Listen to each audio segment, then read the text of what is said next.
Business idea decide कर लिया, market research हो चुकी है बिजनेस आइडिया की, जेस्टेशन पीरियड वगैरह सब पता है।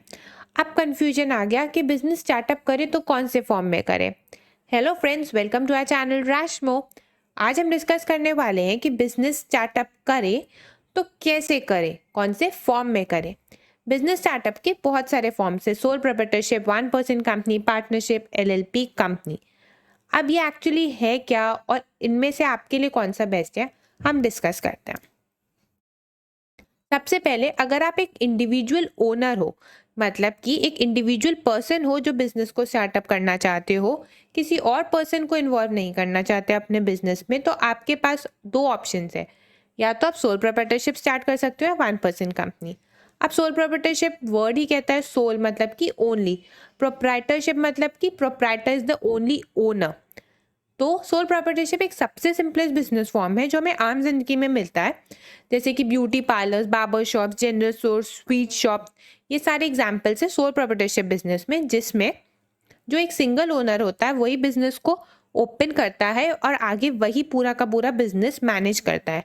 यहाँ पे अगर हम सोल प्रॉपर्टर के केस में बिजनेस की बात करें या उस पर्सन की बात करें जो उसका ओनर है, एक ही बात है, क्योंकि यहाँ पे बिजनेस की खुद की एक सेपरेट आइडेंटिटी नहीं होती, एग्जिस्टेंस नहीं होती।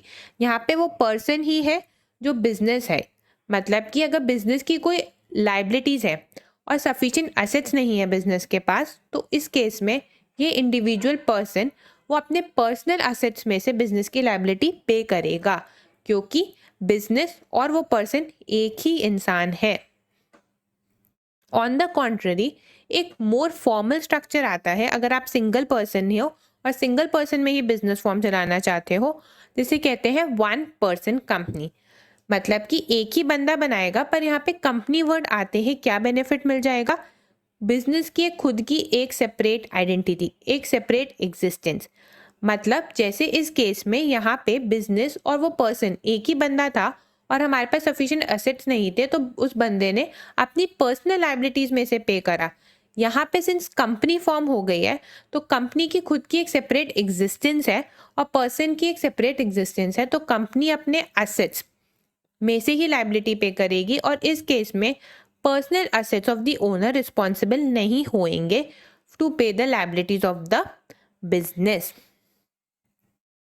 एग्जाम्पल हो जाएगा, अगर आपको एमसीए पे देखनी है कोई 1% कंपनी बने हुए, आप growing India agro, OPC private limited, fruit innovations OPC private limited, इन सब के नाम के गो थ्रू कर सकते हो।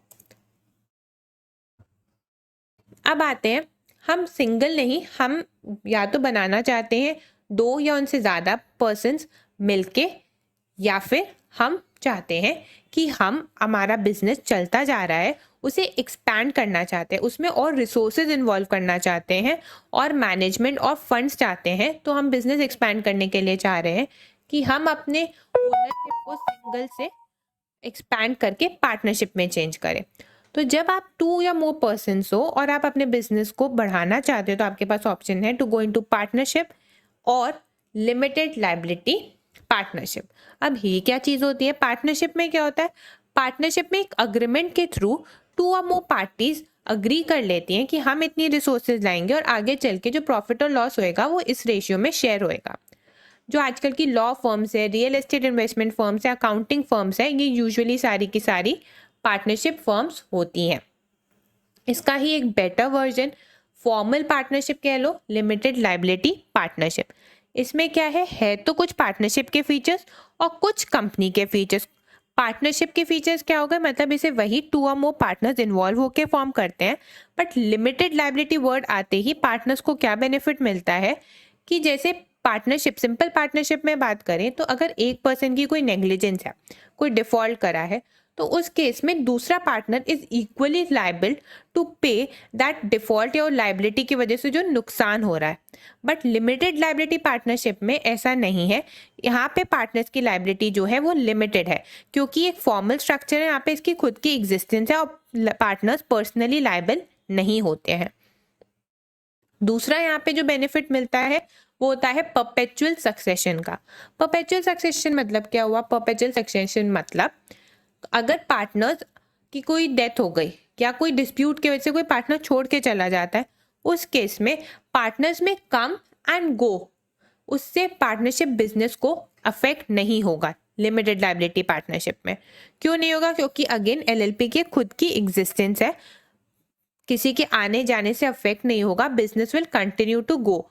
On the contrary partnership business में जो सिंपल पार्टनरशिप है, एलएलपी वाला नहीं, सिंपल पार्टनरशिप है, उस केस में अगर कोई पार्टनर का आना या जाना होता है तो उस केस में एक फ्रेश एग्रीमेंट बनता है, वो जो ओल्ड पार्टनरशिप डीड या ओल्ड पार्टनरशिप बिजनेस होता है वो खत्म हो जाता है। आजकल की जो ऑडिटिंग फर्म्स बन रही हैं, लॉ फर्म्स बन रही हैं, बिजनेस कंसल्टेंसीज बन रही हैं, या फिर कोई फाइनेंशियल एडवाइजरी सर्विसेज देना चाह रहा है तो वो एलएलपी स्ट्रक्चर प्रेफर करता है। अब हम लोग फैमिली मेंबर्स हैं, कुछ फैमिली मेंबर्स ने लॉकडाउन में सोचा कि चलो एक नया बिजनेस स्टार्ट करते हैं, हम ग्रुप ऑफ पीपल है, ये हमारा बिजनेस आइडिया है, अब हम बनाते हैं इसको कोई ब्रांड नेम देंगे, ये हमारा बिजनेस आइडिया है। तो हम ग्रुप ऑफ पीपल या ग्रुप ऑफ फ्रेंड्स ने कोई अच्छा सा बिजनेस आइडिया डिसाइड करा, कोई ब्रांड अपना इस्टेब्लिश करना चाहते हैं, तो हम बना सकते हैं कंपनी। कंपनी क्या चीज़ है? कंपनी में क्या होता है कि आप बिजनेस चलाते हो अंडर द कवर या under the brand name of a company, मतलब कंपनी की खुद की एक लीगल आइडेंटिटी होती है, और ये बनाते हैं group of individuals.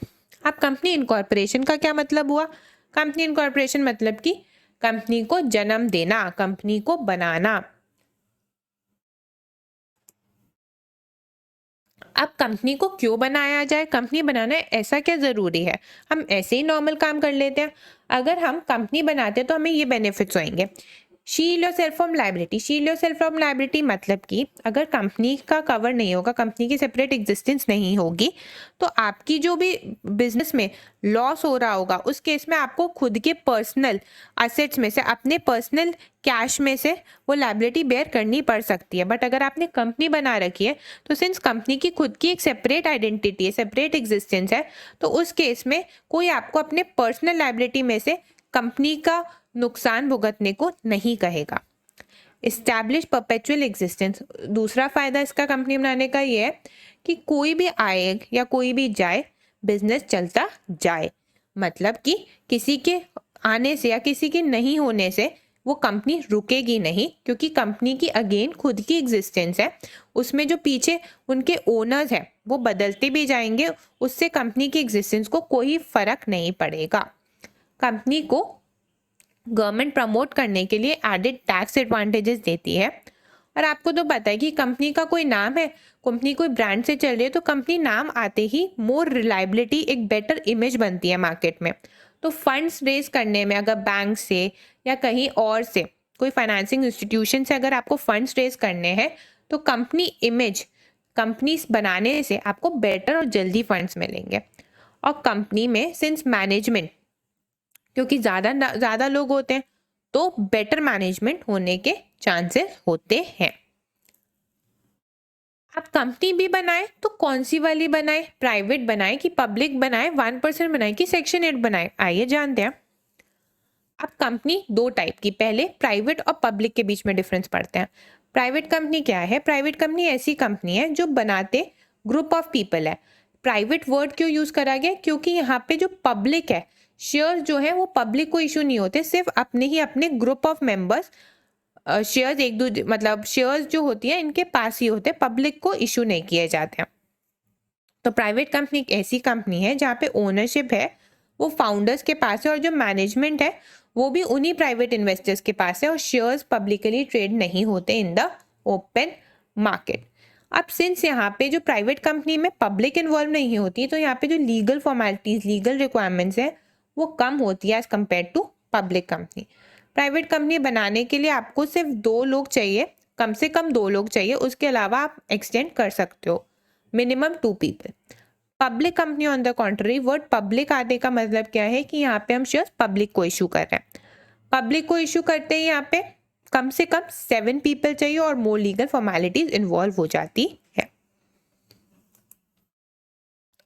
1% company already discuss कर चुके हैं, नाम ही बता रहा है कि एक ही पर्सन से बनाई हुई कंपनी, मतलब ओनरशिप एक ही पर्सन के पास होगी। यहाँ पे एक चीज़ ज़रूरी है, वो एक पर्सन रेसिडेंट ऑफ इंडिया होना ज़रूरी है।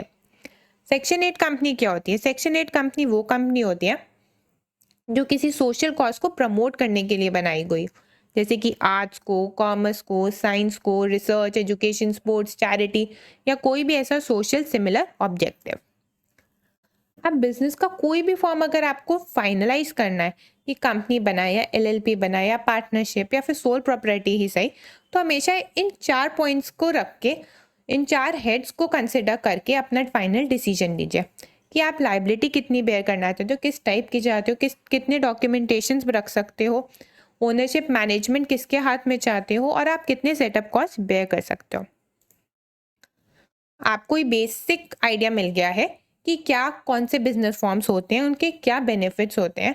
अब आपके ऊपर है नेक्स्ट स्टेप कैसे लेना है, बट याद रखिएगा team at Legal Valley is always there to help you. So you can visit us on our website, that is www.legalvalley.in. If you still have any confusions or queries or need any more details on the business startup registration, feel free to contact us through any of the below modes, which is mail to our ID official@legalvalley.in. You can also WhatsApp on our number 8285813764. You can visit our website, which is www.legalvalley.in. If you find this video useful, please like and share to subscribe to our channel.